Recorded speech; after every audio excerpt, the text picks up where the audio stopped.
আসসালামু আলাইকুম, সবাই কেমন আছেন? আজকে অনেকে সকালে উঠে গেছি কারণ আজকে মাছ ধরতে যাবো আমরা। আর সকালে উইঠা যে এত সুন্দর আকাশ দেখবো এটা আমি ভাবি নাই। প্রতিদিনই ওঠা হয় কিন্তু এভাবে আকাশ দেখা হয় না কখনো।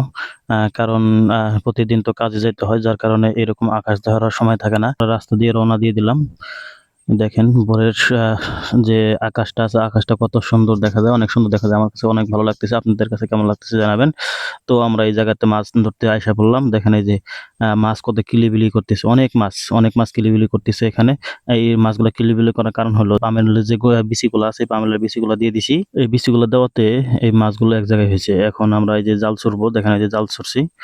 তো দেখেন কি মাছ আছে দেখতে থাকেন। সকালে আসছি আজকে আমরা মাছ ধরতে, কারণ আজকে ছুটির দিন। ছুটির দিনে আমরা অনেক সকালে খুব কম উঠি, একটু দেরি করে উঠি, কিন্তু আজকে মাছ ধরতে যাবো এই জন্য আমরা মাছ ধরতে আসছি। দেখি কি মাছ ওঠে, এখন দেখা যাক কি মাছ ওঠে।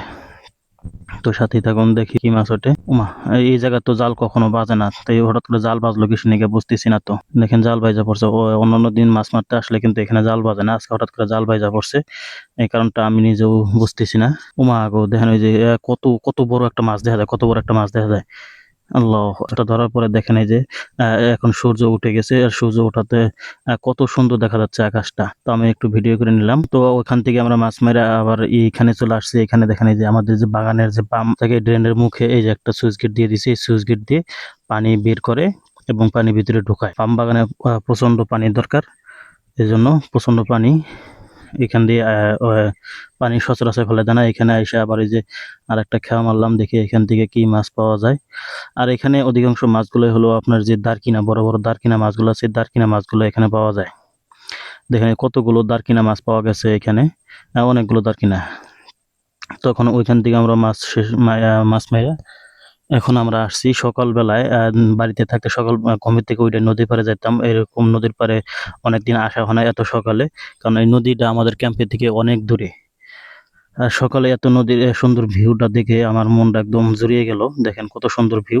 আর সাথে যদি ওই যে সামনে দেখেন একটা পাহাড়টা আর কত সুন্দর দেখা যাচ্ছে সকালবেলায়। আর সামনে যে নদী দিয়ে আর একটা স্পিড বোট যেতেছে। নদী দিয়ে আর একটা স্পিড বোট যেতেছে। এই বোটটাও দেখেন কত সুন্দর। কারণ এরা ওই জীবিকার জন্য এরা ছুটে চলছে, মাছ ধরার জন্য ছুটে চলছে এরা। যে এরা হলো মালাই রাতে মাছ ধরতেছে। তো এই এত সুন্দর নদীটা দেখে আমার অনেক ভালো লাগলো। এই দীর্ঘ ৮ বছর ৯ বছর আগে যখন আমি বাড়িতে থাকতাম, তখন ঘুমে থেকে উঠে নদীর পাড়ে যেতাম। আর এই জায়গাটা আমার এটা ছিল আমার রুটিন। কারণ আমার নদী আর বাড়িটা এক জায়গায় ছিল, পাশাপাশি ছিল। কারণ আমার নদীর পাড়ে যাওয়া লাগতো। আর এত সকালে নদীটা দেখে আমার মনটা এত ভরে গেছে যে বলার মতো না, অনেক সুন্দর লাগতেছে। তো ভালো থাকবেন সবাই। আসসালামু আলাইকুম ওয়া রাহমাতুল্লাহি ওয়া বারাকাতুহু।